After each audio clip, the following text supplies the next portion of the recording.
Everything is about the race. The school curriculum is a race. Curriculum, which is Latin, means the course of a race. The education system is made up of courses. Another word for courses is studies, classes, or syllabus. Syllabus is a Latin word which means the course of study or curriculum. And I'm emphasizing the point so it's clearly understood that the school curriculum, the syllabus, is purposely designed with specific outcomes in mind. And because it's a race, it's intended that they win the race. It is clear that confidence in self is fundamental to one's idea of self. If you strip a child of confidence in self, the child will not have confidence in life.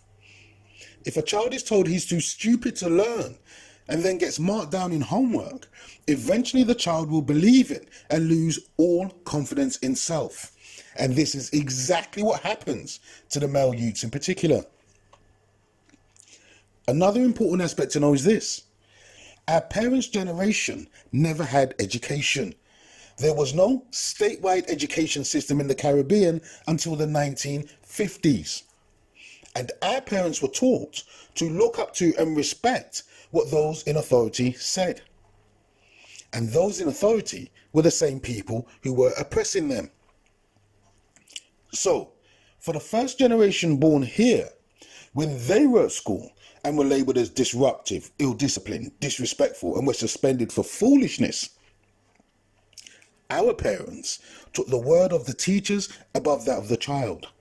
The child protesting against the injustice of the school was punished by the parent because the parent had been conditioned to always believe what those in authority told them.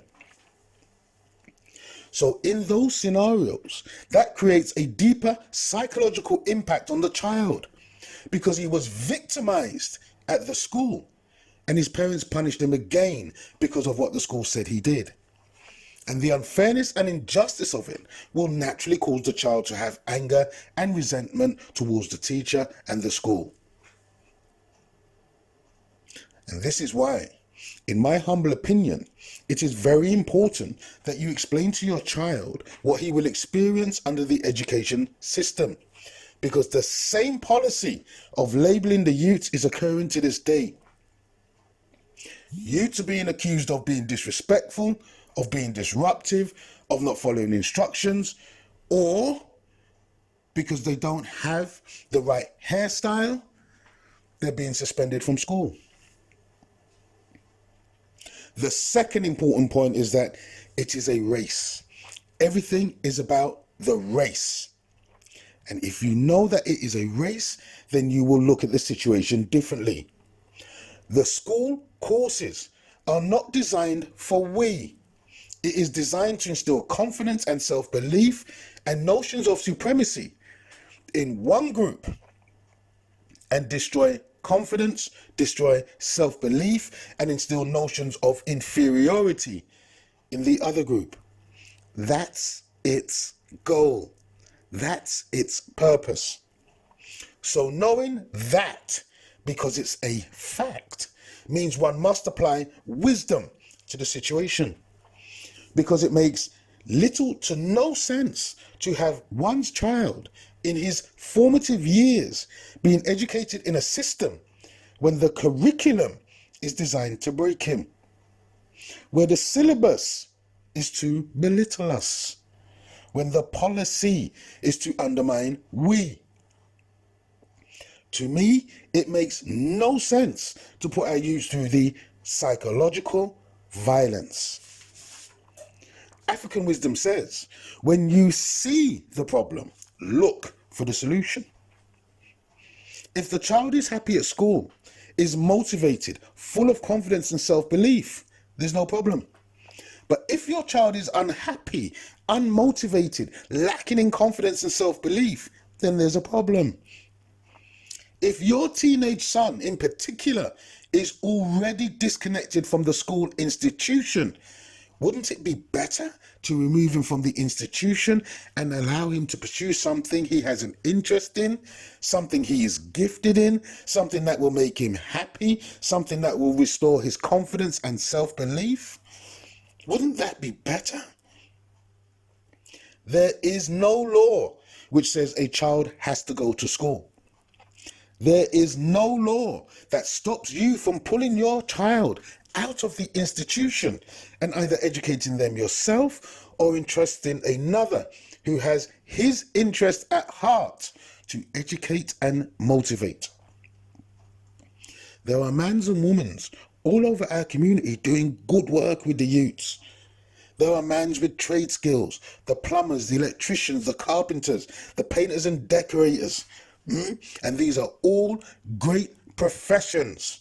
They call it trade skills. No, they are professionals, but they downgrade the activity to make it seem less important. These are the best skills a man can have because these men are builders. They build and they create. And we are creators. If your child is into sport, there are enough of we out there coaching sporting, athletics and football in their community. And they're doing this free of charge. Utilize it. If it's music, there's enough of we with music studios producing and directing music. So if your child is having a problem in the school, really consider pulling them out of the school and directing them in the areas where their gifts and their talents lies. And I'm sure there's enough mans out there who will be willing to help, assist and support the youth so that he can be the best that he can be.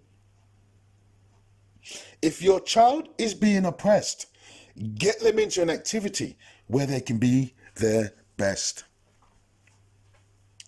We.